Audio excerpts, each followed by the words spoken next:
Polaroids. Oh my god. Oh my god, it is. Holy shit.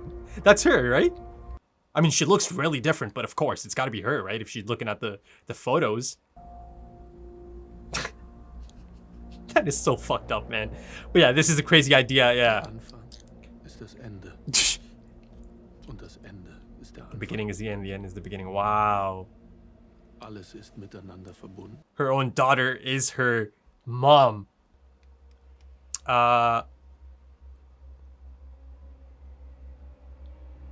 you go. There's that spot again. There you go. I've been asking about this, man. Okay, finally. Good.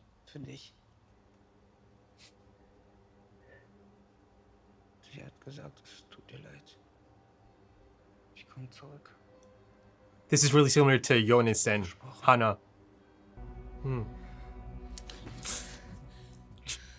he's got the gun.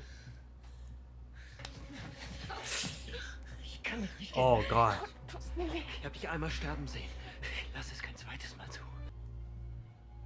Ooh, the backpack.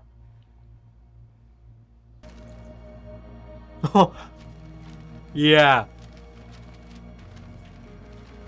She's probably thinking, how the hell did this get here? This one's gonna have the markings, right? I love it. I love it so much. Ich habe lange gebraucht, zu akzeptieren, dass ich Teil der Katastrophe sein muss, die ich eigentlich verhindern wollte. Wer ist Adam? Me. Nope. Not yet. Wow, I love it. Oh, the dream team. So it should be a perfect dead end. Yeah, it's about time someone talks to Ellie.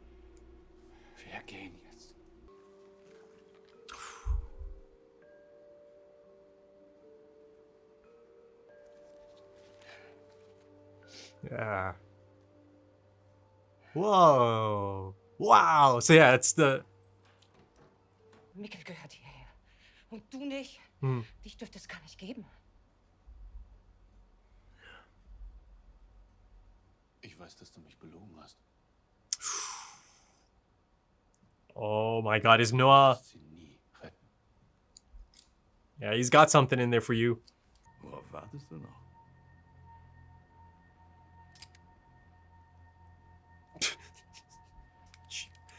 Die Zeit spielt ihr grausames Spiel mit uns, wenn man bereit ist, das zu opfern, was einem das teuerste ist. Charlotte ist deine Tochter. Sie ist Elisabeths Tochter. They're spelling it out for anyone who didn't quite catch it. Is it gonna shoot this time?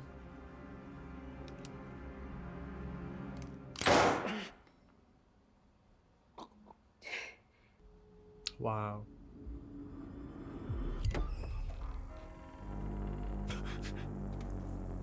His first exit, eh? Whoa. Was passiert hier? Das ist die Zeit. Wir verbinden Vergangenheit und Zukunft.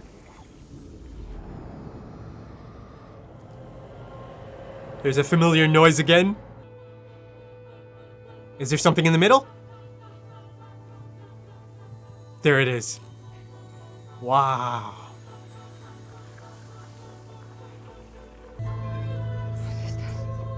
Das ist Jonas. Er hat die Passage wieder geöffnet. You've got the map, that's all you need. Give it a shot, Katerina. Nothing's gonna happen, but... human nature. She has to give it a shot. Wow. Wow. Look at the homie. Look at him. Oh. No. No, I know. I know who's gonna show up. Oh my god. Regina?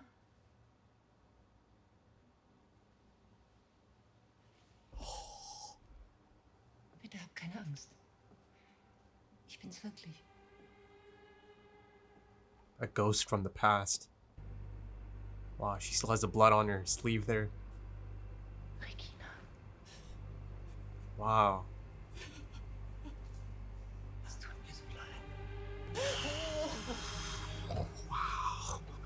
I was not expecting that.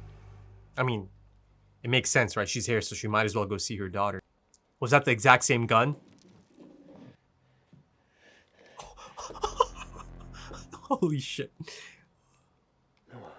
Ich habe mich immer gefragt, warum du zu ihm geworden bist. Das werde ich nicht. Ich werde niemals das tun, was er getan hat. Er hat gesagt, dass du so etwas sagen wirst. Yeah. Stranger, my dude, you're gonna do exactly the same Dass wir things. Freunde werden. Bevor du mich verrätst.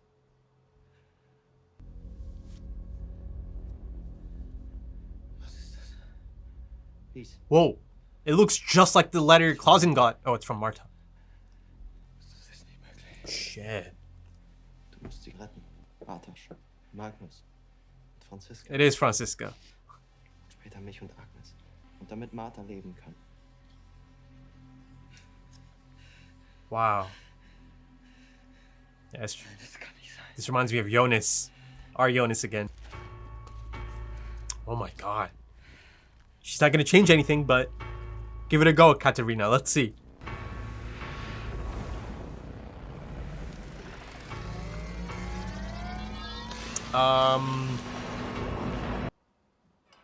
Jonas? Oh.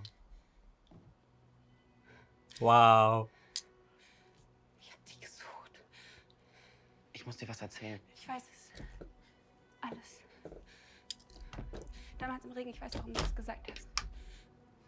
Mercedes, weißt du. Oh. Wow. Wow. Same reaction as the stranger. Wir passen perfekt zusammen. Don't believe anything else. Nie etwas anderes. Wow. Adam, he time traveled. So schließt sich der Kreis. Ich habe dir gesagt, dass alle Spielsteine auf ihrer Position sind. They just Alles, need to was push. du brauchst, ist ein God damn it. Du hast mich belogen. Ich bin der Auslöser, Oh God. Like literally. aber nicht für das, was du denkst. She saw something. He's got a gun. Fuck. Ich bin der Auslöser dafür, dass du zu dem wirst, was ich heute bin. That's the spot he keeps looking at. Manchen Schmerz vergisst man nicht. Yeah, you said that. Du wirst diesen hier dein Leben lang mit dir tragen. Is he gonna make that promise now? Aufmachen. Nein, bitte nicht. Aufmachen. Nein, das ist She's gonna get caught up right. The black liquid. My body is a cage.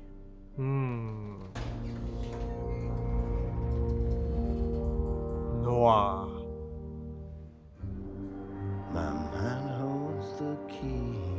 I'm living in an age of mind. Wow. I'm living in an Goosebumps. My body is a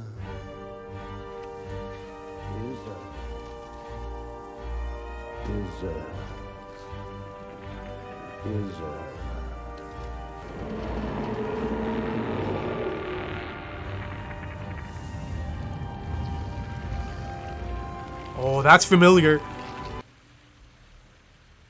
my body is a cage. Take what we are given. Just because you've forgotten doesn't mean you're forgiven. Wow. Es beginnt. My mind Wow. Wow. So this is how they end up in the past? set my body free. My body is a cage.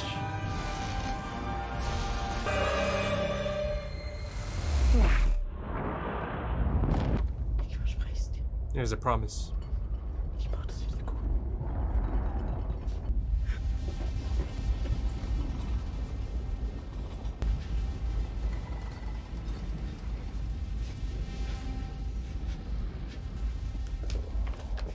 Ich bin nicht, wer du denkst, wer ich bin. Warte, das kann nicht sein. Ich Wir verstehe haben nicht. keine Zeit mehr.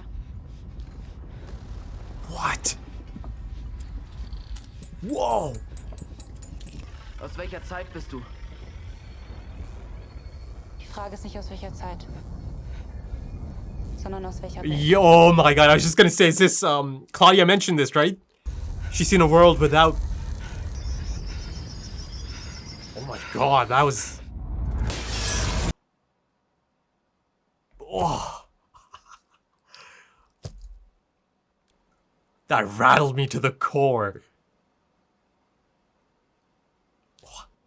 Okay, man. Okay. Incredible. Incredible. Like, are you kidding me? You know, that right there was, again, one of the best episodes of television. Easily. One of the greatest. And then beyond that, one of the greatest seasons of any show ever. Right? One of the greatest of all time. This season of Dark. Season 2 of Dark. Wow. Incredible conclusion. Incredible conclusion. And yeah, like I mentioned, there's yet another contender for episode of the series right here. And of course, there's a lot to get into. And, you know, I'll try my best to have some semblance of a structure to this discussion or analysis portion.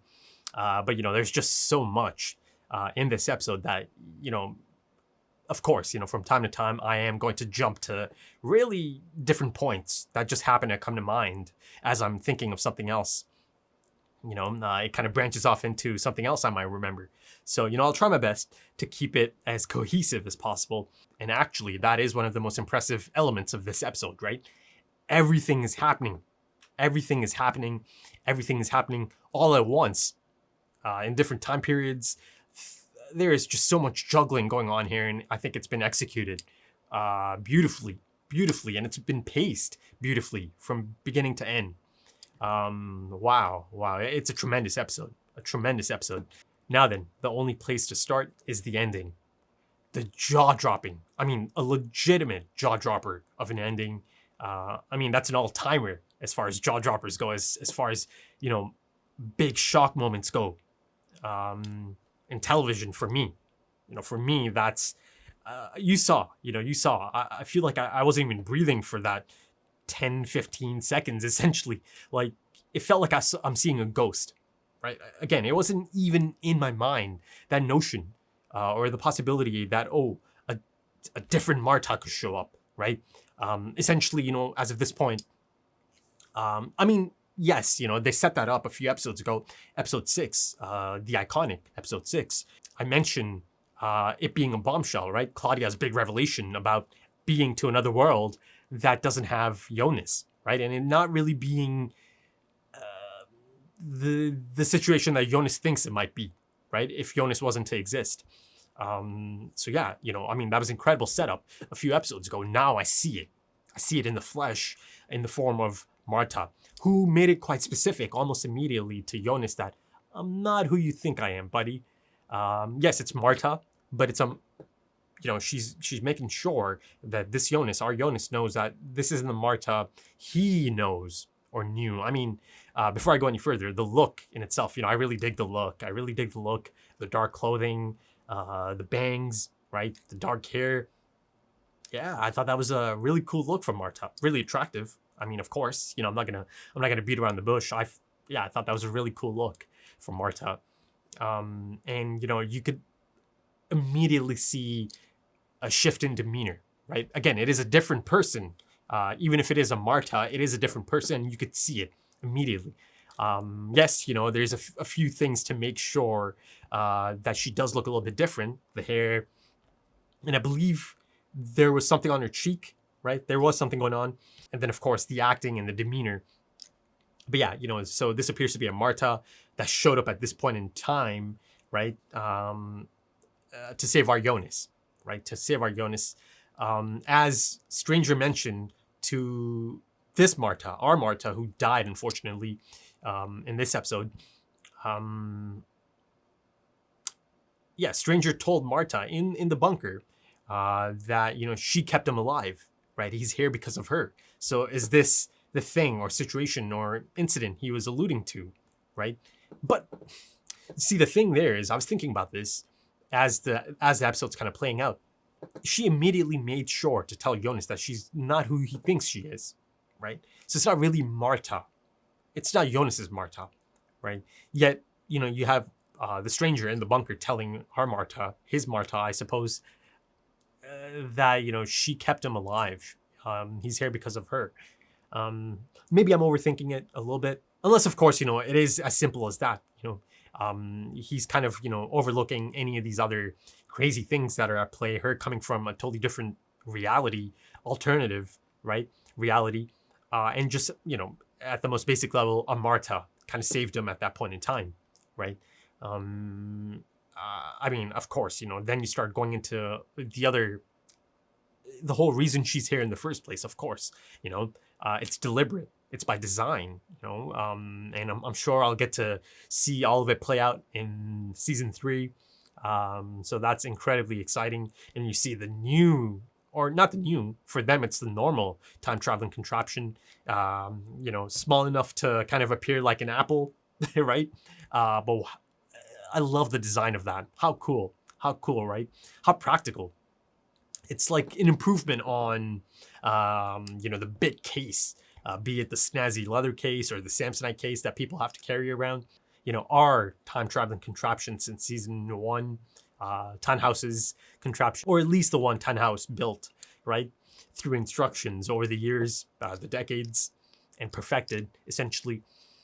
Yeah, wow. So now, as of this point, right, they initially set that up a few episodes ago, but now it's blown open, right? The direction of this story, this show, and its final season is really clear right at the end there, right? And you see right as the house gets demolished, engulfed, you see that flash go off. So, you know, they made it out just in time. Of course, they made it out. But, you know, I thought it was cool. It was a really cool moment to see that quick flash right before the house gets decimated. Though not entirely, because I see, you know, season 2, episode 1, Jonas is kind of using that house. Now then, you know, this new possibility that opened up, the many worlds theory or interpretation, right? Alternative realities or universes. Wow. It opens up a whole new door, right? A whole new door. A plethora of, you know, what if situations and possibilities. Again, you know, it appears they're only focusing on just this one other reality, alternative reality, right? Almost as if it's meant to be kind of like a mirror. And maybe it's not actually going to, you know, go into many more alternative realities, the possibility of that. But, you know, I'm just kind of thinking of the time traveling mechanics that are being explored through this new possibility now. And our Jonas is headed there, right? He's headed there now. At no point throughout that episode did I think it's going to end like that. At no point did I think it's going to end like that. You know, again, like I said, it's a legitimate jaw dropper, an all-timer of a jaw dropper in that sense, in my experience at least. Now, you know, from the looks of things, this is clearly something that was always meant to happen, and is always going to happen, and is for that reason happening, right? So Adam knows about this, right? He knows about this. Stranger knows about this, right? If I'm on the right track, based on the setup of the show so far up until this point, 2 seasons in, you know, they both know about this. You know, ultimately, he does return, right? Our Jonas is going to return. And go on to become the Stranger and Adam. Yeah, but that being said, is it going to be just that easy, that simple, that our Jonas is now going on to this alternative reality or universe or this world without Jonas, and then he's just going to spend some time there, learn some things? Of course, you know, it's going to be really quite interesting for both Jonas and us, the audience, but does that mean he's just going to return at some point, right? Is it going to be just that simple? I don't know. Given the nature of the show, I don't know if it's going to be just that simple, right? That Jonas is going to go there and then at some point he is going to just return. That was my initial thought for sure. But now that I'm thinking about it, I don't know if it's going to be that simple, right? Then that also kind of begs the question, how did Claudia manage this? How did she actually jump to this alternative reality or universe and then come back to this one, right? That's one of the really exciting questions about this. How did Claudia know about this? How did she figure this out? And then how did she travel there and then come back? it's clearly not through the time traveling mechanics, be it the contraption or, I don't know, the God particle. It's not through those, is it? Right? I feel like there's going to be an explanation, of course, but I feel like it's something else that hasn't been given to the audience just yet, right? Something new that the tremendous or the brilliant Claudia might have figured out, right? And then she goes there, she comes back, and then I suppose she learned quite a bit from her escapades in the alternative reality, not reality or universe. Let's call it universe. I know people might get hung up on the terminology I'm using here. This is, you get my point. You get my point, right? But that being said, if it is an alternative universe, that means there's alternatives to everyone, right? Other than Jonas. That's the one person that apparently doesn't exist there, as Claudia specified, right? So yes, I've seen just now the Marta from that universe, right? Who's clearly a major player in that universe. She might be playing the role of Jonas from the looks of it. And, kind of building on that and building on something I've been kind of talking about throughout the episodes, the whole Adam and Eve angle. Is this the counterpart to Adam, right?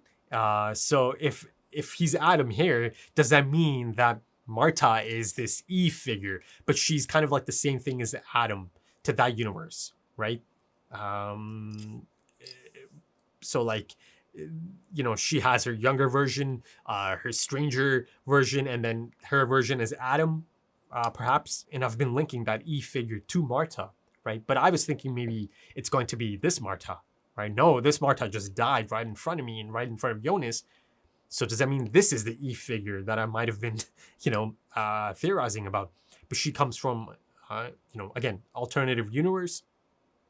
One that doesn't have a Jonas or Adam or stranger, meaning is she playing that role? I hope this is making sense. So, instead of there being a Jonas, there's Marta. Instead of being stranger, I guess there's a middle-aged Marta. And then instead of Adam, perhaps there's an Eve. So she, on this alternative universe, might take up that Eve moniker, right? In that age, once she is kind of on the same level as Adam in terms of the time traveling and the things she knows, right? So a mirror in that sense. So that's incredibly exciting that I might get to see all of them, right? Different versions of all of them, essentially. And then, of course, if it is like a mirror, does that mean that there might be their own Sic Mundus, Eve's Sic Mundus, the secret society in this parallel universe, essentially? So yeah, a lot of really cool possibilities. But, speaking of Claudia, there must have been a Claudia, right? There must have been a Claudia, and I'm assuming she must have been the same individual, essentially, in the sense that she is also brilliant. She is also quite intelligent, right? So now again, I'm not 100% sure if it is meant to be the exact same people, right? I see Marta, she is a little bit different than our Marta, right? So the Claudia there might be a little bit different, but essentially she's still probably intelligent and brilliant and in the same field and all of that stuff, right? So, then that starts kind of bringing up the possibility of running into yourself, alternative self. That's a whole new thing that's being kind of brought in at the conclusion of this, right? Yes, I've seen people run into themselves, it's a common thing, but I'm talking about alternative reality people running into each other. I feel like once I do get to watch the first episode of season 3, then I'll kind of have a better idea about the direction this is kind of heading into in terms of, parallels or, the mirror aspect of it all and the variations. I might return back to this aspect of it. Let's kind of move on to some of the other things. There's a lot to get through here. Last episode, I mentioned the montage, right? I mentioned the dark montage and the concluding scene that follows that montage being one of the most iconic things in television, right? Wow. I say that in the last episode, and then this episode I get perhaps one of the best, right? Contender for the best, essentially, montage. And then again, conclusion that follows up the montage of the entire show. It's insane. The benchmark is set so high in terms of the filmmaking that's on display here. Wow. the original score and the soundtrack, right? The song selection of pre-existing songs. Wow, this is incredible, man. You see that so much thought and care has been given to the selection of these songs for these montages. Incredible. My Body is a Cage. Wow. I mean, that was an incredible montage. And once again, followed up by an incredible scene, right? One of the most shocking scenes of the entire show, of the entire story. It's tremendous, man. It really is. It really is so special and so rare. You don't get this. You just don't get this out there, right? It's so rare. Yeah, this, I'm experiencing something really quite special, and I don't think it's silly at all to say it's a once in a lifetime type show or story, right? People jokingly kind of throw out the term peak fiction. You could really put that statement out there for this, right? This certainly kind of qualifies for that tier, peak fiction tier, doesn't it? It's incredible. It's a type of show and story and filmmaking that absolutely spoils you, and then nothing is ever going to kind of match that standard, right? I mean, that's nothing new though. I've known that since season 1. I knew the things I'm experiencing here are not things I'm going to experience often.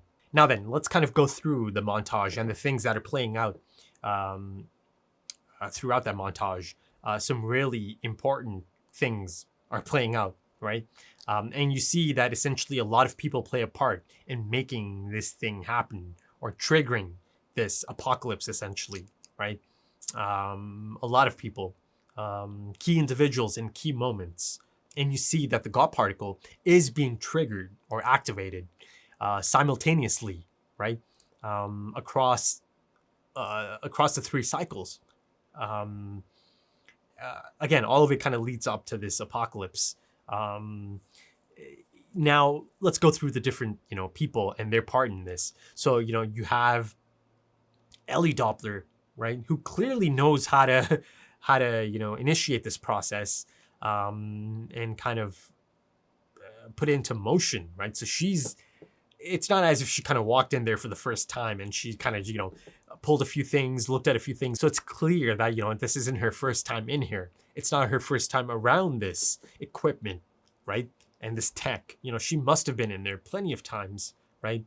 Learning essentially. And of course, who else was in there? Who else is on those tapes in season 2, episode 1? One of the only few survivors of the apocalypse, 80s Claudia, right? Who I see in the bunker, right? And of course, there's a few others, Regina. So that was lovely that Regina made it there, or Claudia goes to get Regina. And then of course, alongside Ellie Doppler, a young Ellie Doppler, there's Peter Doppler. And then of course, right at the end, Noah shows up, right? And of course, it's the first meeting for him and for young Ellie as well. And of course, she's going to come of age. They're both going to come of age, but Ellie specifically needs to come of age. So, it's years down the line. But yeah, they are going to fall in love. They're going to have a child who is Charlotte, right? So Ellie, a confirmation really early on in the beginning, in the cold open of the episode, that indeed Ellie's mother is also Ellie's daughter, right? So yes, that was the crazy idea I was thinking of, and I mentioned in one of my discussions. I think it might have been episode 5. I was expecting a few more clues or hints, perhaps, right? So I could kind of use those. But no, they just get right into it in the beginning of this. They just straight out tell you, right? So yeah, I didn't really even get a chance to build my case since that episode. But yeah, as crazy as it is, as twisted as it is, it wasn't that far-fetched, right? Given the nature of the show. So that in itself is yet another paradox, right? Chicken or the egg, essentially. Ellie Doppler gives birth to Charlotte. Charlotte gets snatched, or my train of thought as of this point has been that Claudia is the one who snatched baby Charlotte and took her back and essentially gave her to Tannhaus. And then Tannhaus kind of raises her as grandpa, right? And then, of course, the whole notion of Noah essentially hating Claudia, that resentment, because she took everything from him, right? And then, of course, he shoots her, gets those pages. Everything plays a part. It all kind of comes into play at some point, right? Even that whole situation kind of plays into Noah ending up here at that moment in time, unfortunately dying as well. But it leads him to that point rather than somewhere else, right? Essentially, they needed Noah down there. They needed Noah in Sic Mundus. They needed Noah kind of confronting Adam, right? And yeah, ultimately he dies. And you see that, Agnes, there's not much emotion there. There's not much emotion in any of them, really. Adam, cold, ruthless as ever since I first saw him. I've noticed that adult Franziska and Magnus are really, again, emotionless. Kind of look like cult members. They kind of behave like cult members. And essentially, it is kind of a cult, isn't it? Adam is certainly a cult leader, that's for sure. It is actions, his demeanor, how he treats people. Yeah, so it is a secret society, a secret cult. That being said, I did see Magnus kind of emote, as he kind of comes in, right? The shock ending in one of the episodes as he kind of confronts Adam about, kind of holding information back from his younger self. You could have told him his role in all of this. I believe that was the line of dialogue. So he was a little bit angry there, he kind of confronts Adam. But since then, both Franziska and Magnus just kind of minions almost, right? The henchmen, the generals, right? Though, of course, Noah was also a general in Sic Mundus, in Adam's Sic Mundus. Though, of course, it appears that indeed Franziska, Magnus, and Bartosz are actually some of the founding members, right? Some of the founding members, because the stranger somehow, through the contents of the letter, somehow leaves his post, leaves his position at the table and the gun ready for Adam to show up, right? He was going to shoot Adam. And of course, Sic Mundus or Adam kind of had that all planned out as well, right? Figured out as well how to get Jonas out of there. Though it's not as simple as that. Him getting out of there has other connotations as well, right? It's because of him that Franziska, Magnus, and Bartosz survived this apocalypse, right? But going back to my initial point, it appears that they actually might be the founding members of Sic Mundus.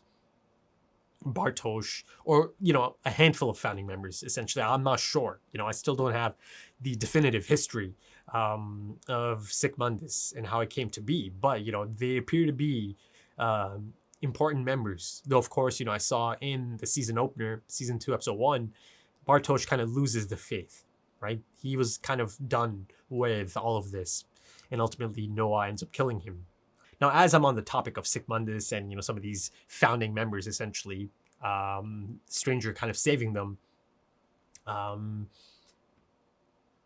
Yeah. See, the thing that's kind of sticking out like a sore thumb at the moment is in the 1920s time period, 1921 to be specific, Franziska, Bartosz, the late Bartosz, and Magnus are quite a bit older, right? In their mid-40s from the looks of it. Maybe late 40s, mid 40s. Yeah.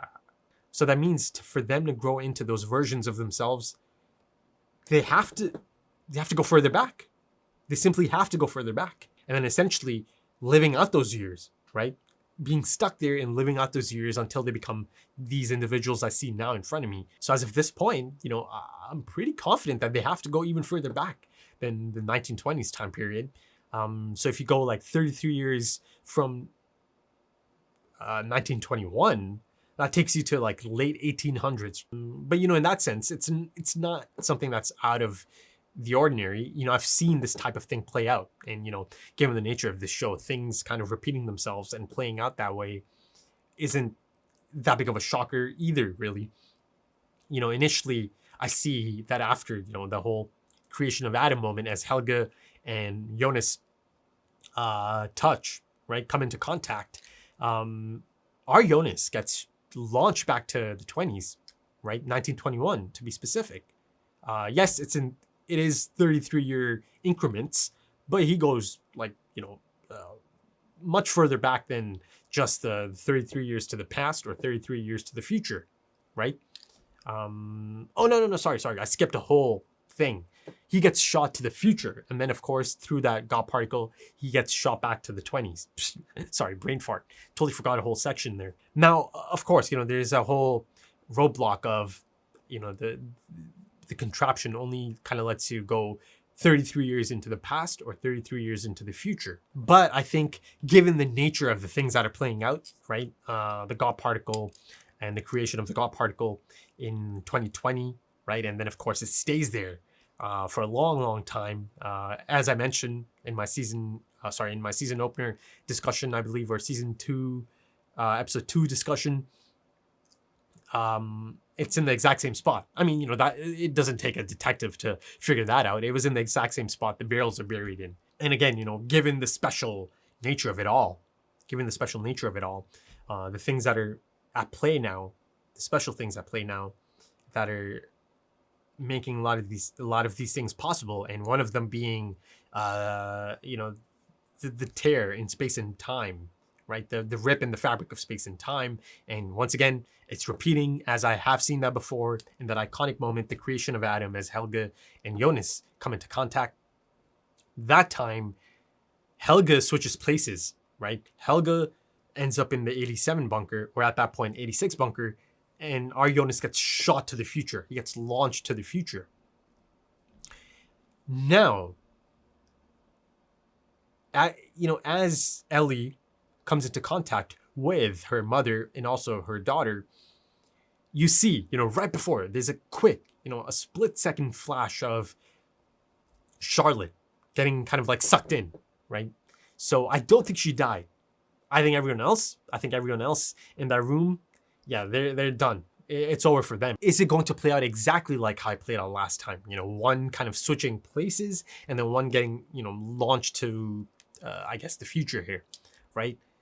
Is it going to play out exactly like that, right? Does that mean Ellie might have switched places with her mother and she might have died? Or it's Charlotte who switches places and then Ellie gets launched to some other time period entirely? Or another possibility, just Charlotte switches, right? And her and Ellie kind of get reunited. You know, that's a possibility as well. Yeah. One thing I'm sure of is that, you know, Charlotte is not dead. I think, you know, there's already set up there through the Helga and Jonas coming together in season 1. But let's kind of get back to the different players that are playing a part in kind of making all of this happen. You know, so you also have Magnus and Franziska in 1921 at Sigmundus HQ activating the God particle, or initiating the process to stabilize the God particle to kind of activate the portal. But you know, it was clear that yes, you know, the God particle gets created once a barrel has been opened, and then it kind of disappears, doesn't it? Poof, it's gone.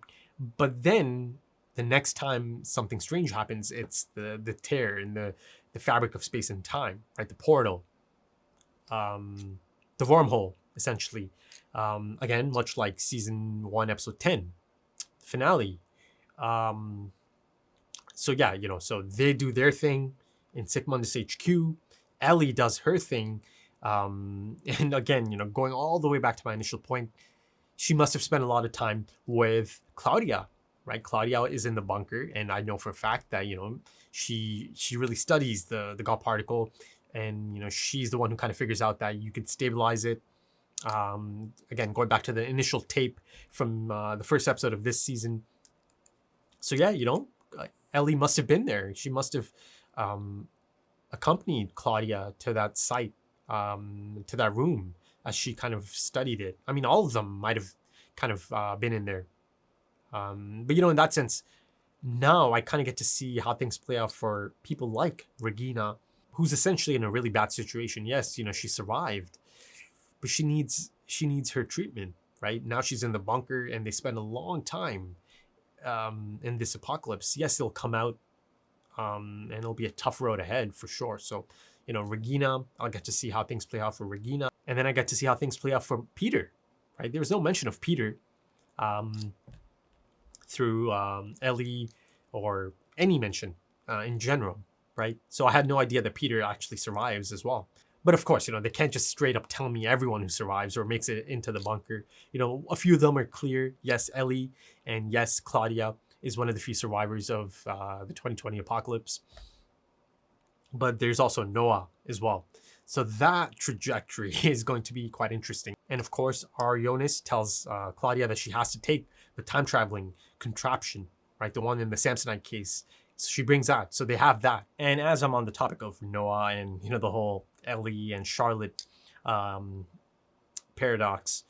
Yeah, so it appears that Noah, he knows that Charlotte is Ellie's mother, right? The one thing he didn't know up until recently is that Charlotte is also his daughter, or their daughter. So that whole, you know, pocket watch situation and incident, him giving it to, or him, you know, coming across Ellie and giving it to Ellie, he gave it to her because, you know, that's her mother's name, right? That's her mother's pocket watch, I suppose. And for that reason, you know, it's special to Ellie, right? Even if she doesn't know it at this point.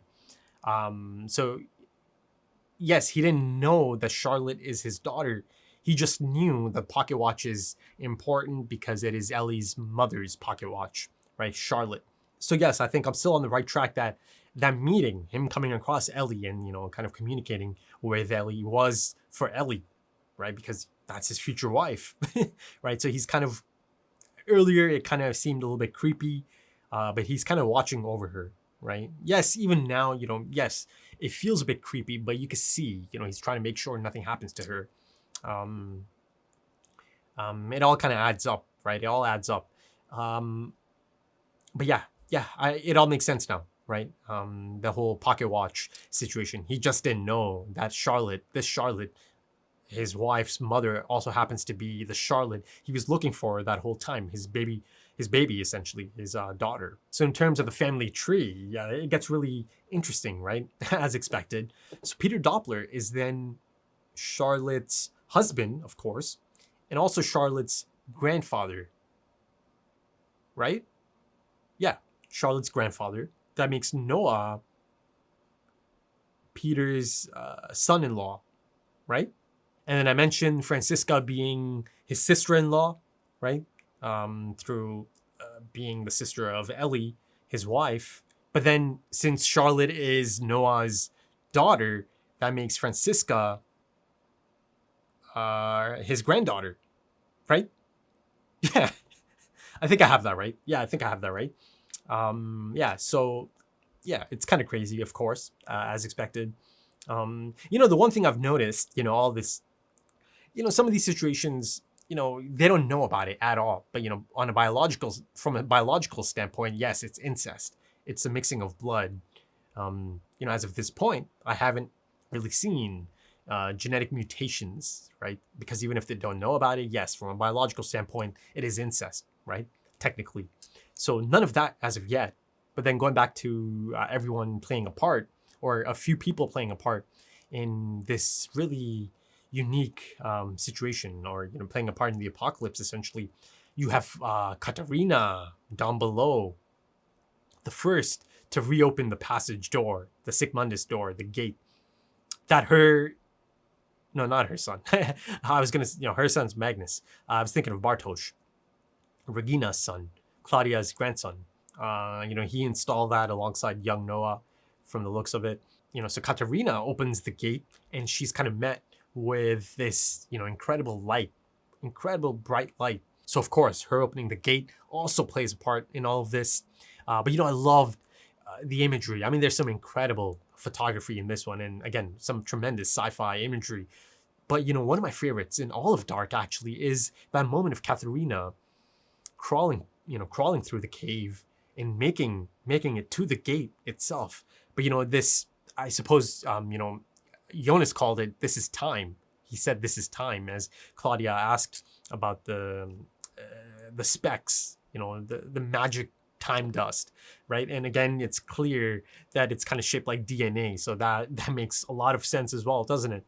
But yeah, I love that moment as she's kind of being guided, right? Because those specks, the magic dust, or not magic dust, but like time, or God particle elements or God particle specks or dust, they're kind of going towards the passage and the crossing, even though it's just one tunnel. But that imagery, it was really quite mesmerizing, quite beautiful.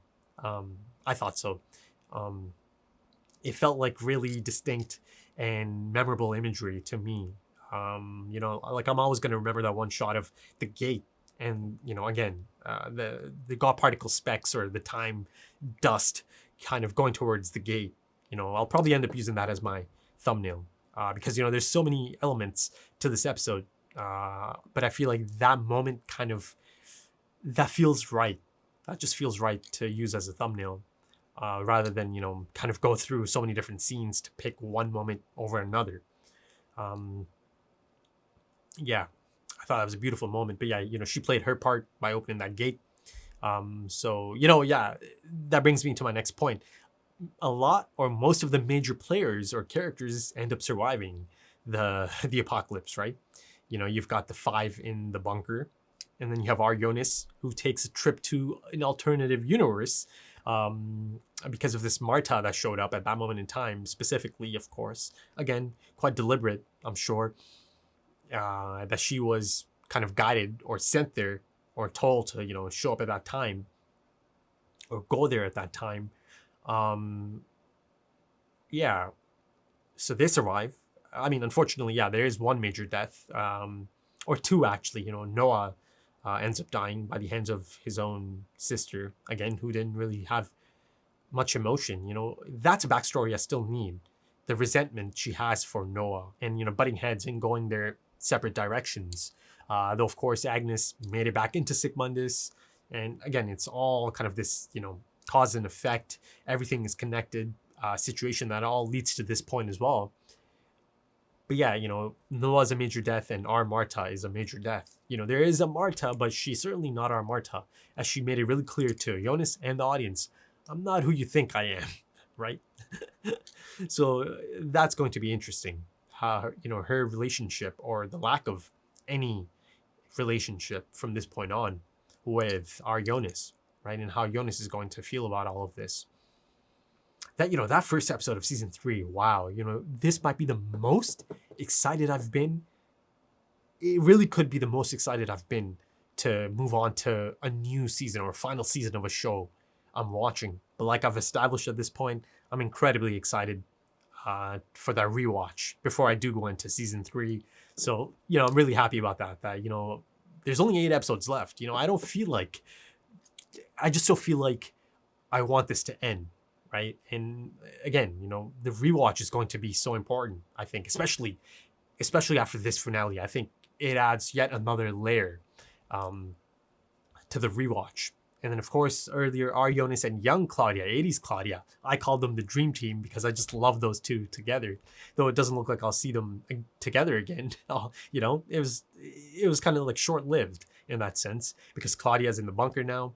Right, she's on that path. Our Jonas is gone to another universe, parallel universe, essentially. But they are going to run into each other again, of course. As Jonas mentioned, to younger Claudia, 80s Claudia, who is still, understandably quite confused and has a lot of questions. And I love that. I love how Jonas is kind of playing the role of teacher now. Right, he spent a year learning everything from older Claudia, and now he kind of steps in. Right, he steps in to be the teacher, the mentor for a bit at least for 80s Claudia. I just loved how that plays out. And yes, it was noticeable even in the last episode, in the conclusion, as Jonas does come to get Claudia in the 80s. Yeah, this is a totally different Jonas, right? Even though it took him some time to come to terms with his role in some of these things, because it's clear now that on both occasions, Jonas knew the role he's playing. and the things that are about to happen because of his actions, and those actions being him opening the passage once again now. And then, of course, in the conclusion of season 1, the finale, the stranger knew.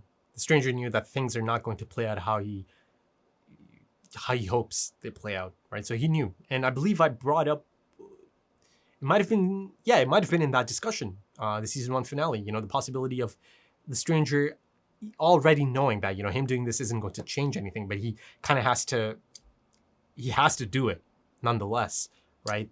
So in the hope that maybe down the line, his younger self, Aryonis, could end up doing it differently, or he could end up making a change down the line somehow, right? So both Jonases knew. Both Jonases knew. But, you know, kind of shifting to the stranger and Noah and that relationship, essentially. And, you know, young Noah, or Noah essentially beginning this whole journey at this point. You know, he plays a major part here, doesn't he? But again, you know, it continues that, you know, almost chilling pattern of the death of a character, yet also the beginning of that character's journey as well. You know, it continues here as it shows me a dead Noah, and then in the next, you know, it transitions to a young Noah exiting the church, right? It's an iconic moment of the show at this point. You know, iconic reoccurring imagery at this point of the show. Noah exiting the church, but this time it's young Noah. For the first time, he exits the church in a different time period, right? So he's a traveler now. Oh yeah, he's traveled all right. And of course, you know, young Helga, in response to Egon, that, you know, she's dead now, she can't really hurt anyone. His response to Egon, but she hasn't even begun yet, right? And again, it transitions to 80s Claudia. I love how anytime young Noah is with his older self, our Noah, the one I've seen since season 1, essentially, the demeanor is really different, right? He really opens up, of course. You know, that's his older self. But yeah, young Noah coming to the stranger who is there. He's locked in, right? He knows that Adam is going to show up at some point. And again, you know, now that whole, you know, looking at that spot thing kind of makes a lot of sense, right? That's the exact spot Marta dies in. It's a crucial moment. It's a crucial moment. And, you know, Sigmundus essentially, or Adam, needs the stranger and Noah, right? They need to be kind of preoccupied so some of these things can be played out. On one end, of course, you know, he cannot have the stranger in there, right? Because he needs to come in there himself, and I'm speaking of Adam, so he can come shoot Marta and kill Marta, and then, you know, some pain is unforgettable, kind of set that Jonas onto the path of becoming Adam at some point, right? That he'll never forget this moment, this pain, and it's needed to, you know, this one final push, essentially.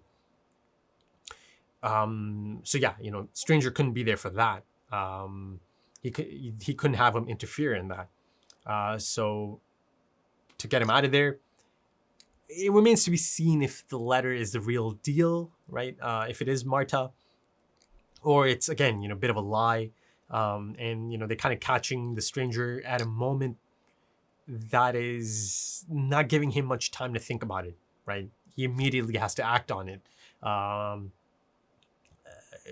of similar to how, you know, it played out in Sigmundus HQ, sending Aryonis back to 2019 to go stop Mikkel from hanging himself, right? He doesn't have much time to think about it all. He just kind of he gets that bit of hope, right? And he plays along, you know, he takes it. Now the stranger kind of has the same thing done to him once again. There is some actual information in there as well. Important information about, you know, saving Magnus, Franziska, Bartosz, and then later Noah and Agnes, right? That part's true. That part is true, right? But, you know, clearly before that, there's something in that letter that entirely, you know, changes the stranger's perspective, right? So much so that he thinks it's impossible. And, you know, I believe he said, this can't be Marta, right? And I believe young Noah mentioned something about, and then Marta is going to live. They had to get the stranger out of there, you know. So I think it might be a mix of a bit of lies and a bit of truth, right? The truth being he actually does have to go and save those three. Otherwise, they're about to die, right? In the apocalypse. And apparently later he's going to go get Noah and Agnes as well. The contents of that letter, pertaining to Marta at least, that aspect clearly made it so the stranger, feels like, okay, he can leave. He doesn't need to be here to, stop Adam. Meaning that he feels that, okay, maybe if Marta is writing this letter, she's good. She doesn't die. That things actually did change, and she is safe. So he doesn't need to be here anymore. Essentially, the contents of that letter made him think that Marta is not going to die, so he doesn't need to be here. He needs to go and save those three now, right? So it'll be interesting to actually get to read the contents of the letter or hear about the contents of the letter. But the conversation that young Noah and Stranger have, that in itself is actually quite interesting as well. And I think there is some good subtext in there, some great subtext built into it as well. First of all, he doesn't ever actually confirm that Adam sent him, right? It's kind of just assumed. But I think it should be noted that Adam, he doesn't actually specify, yes, Adam sent me, right? Because some of the things he's saying are things that his older self might have told him, right? I mean, it's pretty clear some of the things that he's saying now are things that his older self, or essentially he's kind of saying some things that Adam might have told him and some things that his older self might have told him. That whole bit about, oh, then you go on to betray me at some point, that they do end up becoming good friends, but then you betray me at some point. I guess he doesn't know the specifics of the betrayal, but our Noah, the one that just died, told him about this betrayal. But the scene itself, Marta and Jonas kind of reuniting, I thought it's a fantastic scene. It's really passionate, and I feel like the actors really sold that moment. They really sold that moment. And again, it's heartbreaking. And of course, Marta kind of put it together that was this Jonas on the lake, right, on that day a year ago. But you see her attitude here. She doesn't care that they're related, that, she's his aunt. She is the one who kind of repeats that line this time, that they are a perfect match. But, her reaction to the stranger earlier in the episode, there's a bit of a bonding moment, but then she kind of immediately has this shock, almost disgusted moment as she kind of, flinches and gets back and tells him this is wrong, that you're wrong. And of course, that in itself must be so heartbreaking for the stranger to hear this from Marta, right? So I guess the stranger, or that version of Jonas, is something she's not really able to digest, right? But her Jonas, I guess, the Jonas she knows, that is a similar age as her, you see she's really quite open to it. Again, it's quite passionate, the reunion, and she believes they're a perfect match. They're meant to be for each other. I really felt bad for the stranger in this one. I had a lot of empathy for the stranger in this one. He goes through it, man. He goes through it. And, you notice how he's so accepting of his fault in all of this, right? He's so accepting of the idea that he shouldn't exist, right? That, yeah, it's his fault that a lot of these things are happening, or all of these things are happening. He accepts all of it, right? And, there's that moment he tells Katerina that if he could, he would give up his life instantly for Mikkel, right? But it's just not possible, right? The fact that he exists means that it's just not possible to, bring Mikkel back. But of course, Katerina is going to try, isn't she? And, speaking of Katerina, there's that amazing moment as she goes through the photo album. I love that as a mother, she sees that, he was still cared for by a loving foster mother, essentially, right? A loving individual, Ines Kahnwald. You can see through those photos that he did have love in his life, even though it was tragic. And yeah, he goes through a lot of tough times because Ines herself isn't free of fault either. I mean, Ines certainly played a part. She did some terrible things as well, I think, in his upbringing, drugging him, but she still was a loving presence and mother to Mikkel. She was there for Mikkel. Again, the universe brought them together. And, speaking of the universe, Noah shooting or trying to shoot Adam and, it kind of malfunctioning. Yeah, that was crazy, right? Because, the audience knows and Adam knows. Adam knows that, you know, he's not gonna die here. He knows that he has to go and travel through the God particle to that point in time to shoot Marta later on. Right? So he knows he's not going to die. So he was so sure anyways. But you know, it kind of jams. I mean, surely it wasn't the safety, right? Because you see, you know, Agnes does kind of switch the safety, doesn't she? But I have a hard time believing it was just the safety. I feel like it just jammed, right? Again, it was kind of like that universe not letting it happen, much like how young Helga, didn't die. There's a really tight shot. There's a close-up of young Noah as he approaches Stranger. He puts his hand on the gun, and you see him turn the safety on, right? So he knows from a really early age about the safety. Unless, you know, in that moment of panic, he just couldn't really get the safety to go. But I feel like it's one of those moments, right? The universe cannot allow it. As Adam mentioned, you know, it's not their fate to die here, and it's not your fate to come kill me here today. And, you know, I mentioned the Stranger and really feeling sad for the Stranger in this episode. You know, him talking about how he saw Marta die once and that he'll never let it happen again. You know, that promise he made. And I see that promise being made here before he goes off. Him taking her down to the bunker and then her subsequently coming out of the bunker because she knows Jonas is going to return. That was always going to happen because it was meant to happen, and it's how it always happened, right? So nothing really changed, even though Stranger might think after reading that letter that, yeah, okay, Marta's good. Marta might be safe, so I can leave this post right now. I don't have to be here for Adam's arrival to kill him. Yeah, you know, it's sad. I really feel for Stranger. It is Jonas, right? It's still Jonas. And also there's one more player that I kind of forgot to mention, Clausen. Him, you know, going into the power plant and digging up the barrels, essentially, right? He played a part as well, opening one of those up. Now, the fact that Clausen ends up at that point, you know, it's, again, another chain of cause and effect that gets him there. Again, the initial letter that gives him the tip to come to the town anyways, or in the first place, right? Because he'll get answers about his brother in this town, right? So you see the person who wrote the letter. I'm sure it's going to end up being someone quite important. I'll find out in season 3, perhaps. You know, it was their plan, clearly, to also have Clausen here for this reason. So he ends up at this point in time, at this specific point in time, and does that, right? Gets people to dig that up. I mean, Clausen plays a major role in this, right? And it appears he doesn't have any links to Sic Mundus. You know, that was one of the things I was really excited about, perhaps, you know, that possibility. But I think by the end of this episode, it feels like he didn't know about any of this, really. You know, I mean, that was starting to become clear in the last episode, perhaps. And then, you know, kind of quickly circling back to Ellie.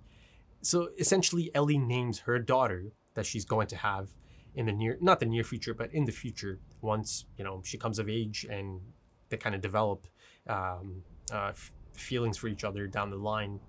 Though that in itself is going to be a tough situation, isn't it?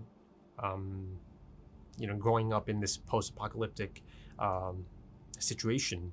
So that should be interesting if they focus on that as well. So Ellie names her daughter Charlotte after her own mother, but she is essentially naming her own mother in the first place, right? Unless, of course, you know, Noah plays a part in naming, you know, Charlotte as well.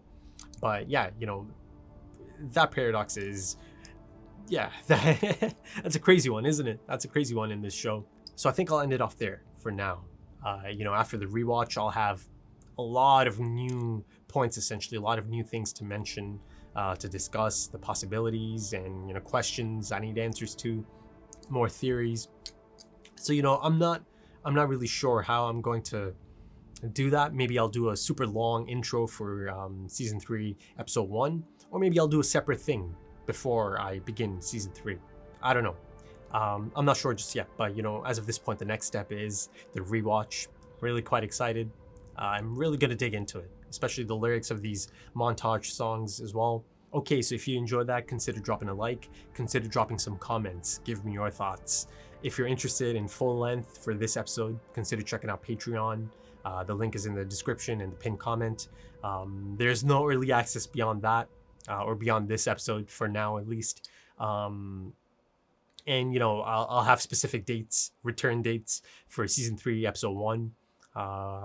You know, return dates to Patreon, return dates to YouTube. I'll have all of that for you in the description and the pinned comment. But yeah, that's about it for this one. Incredible episode. It caps off one of the greatest seasons of television ever.